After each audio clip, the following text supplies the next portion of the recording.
Welcome back to Fresh Living. This new book is a story of love, heartbreaking loss, and finding joy once again.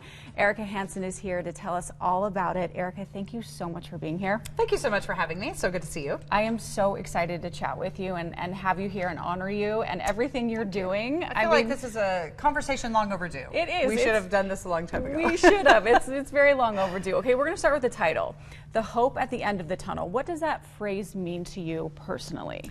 Well, as you mentioned, this book is about love and loss, and I feel like when we go through, any type of loss, we are standing in the opening of this tunnel, and you're just looking down this long, dark, awful path, and there's really no choice but to go through. You have to go through that tunnel, and it is kind of a journey that you take on your own. You can have people that walk with you or check in on you, and hopefully that we all have that support system, but I promise you there is hope at the other end, but boy, is it going to take some dark times to get there. That's a very good way to describe it, Erica. Okay, let's talk about your new book. What is it about? So, The Hope at the End of the Tunnel is about my fantastic love story and then with my sweetheart, and then unexpected loss, blood clots. He was out of town.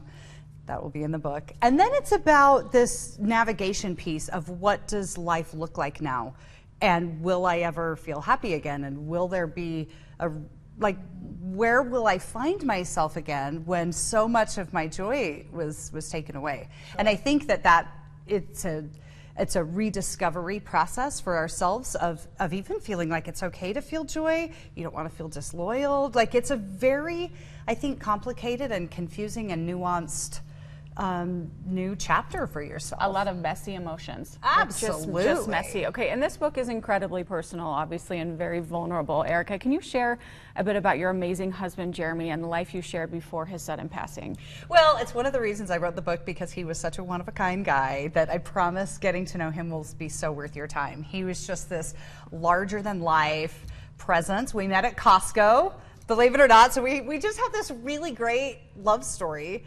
We dated for about a year and a half. We were married for about a year and a half, and then he was gone. And so he's been gone 7 years now, and it's like he's been gone longer than I knew him, and it's this weird, did it even happen?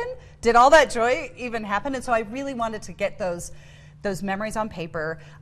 One of the rewarding things for me in writing the book is it's given people a chance to still get to know him, and they've come up to me with stories that resonated with them about Jer and maybe how to live their own life a little bit differently. So that's been really rewarding for me. Thank you for sharing that about him. Yeah. Oh, he was the greatest. What did you discover about grief that you wish more people talked about? Because we just don't talk about it enough.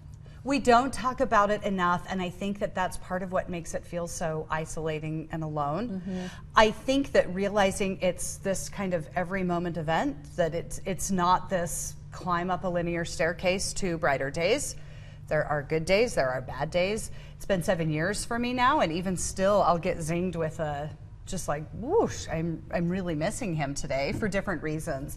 And I think that piece that you just talked about of not talking about it is what I wish people would do more of, and just check in. And when you're thinking of someone and wondering how they're doing, actually send that text and just say, hey, thinking about you. How are you today? Oh, it's because so there true. might be a reason that thought trickled through your mind, and they might need to hear from you. It's so true. Okay, where can we buy your book right now, Erica? The book is available pretty much anywhere online. So Amazon, Barnes & Noble online. There's also an audiobook. So if you're more of I have one sister that's a voracious reader and one that thinks it's a waste of time unless she's also folding clothes at the same time. So plenty of options. Audiobook, yeah, it's available ebook as well. Kindle, Nook, Apple, Spotify, wherever you get wherever you consume, that's where it's available. All the places. Thank you for sharing your good story to see you. and Thank the you for incredible life of Jeramy as well. Thank you. Appreciate you. Thanks, that. Erica.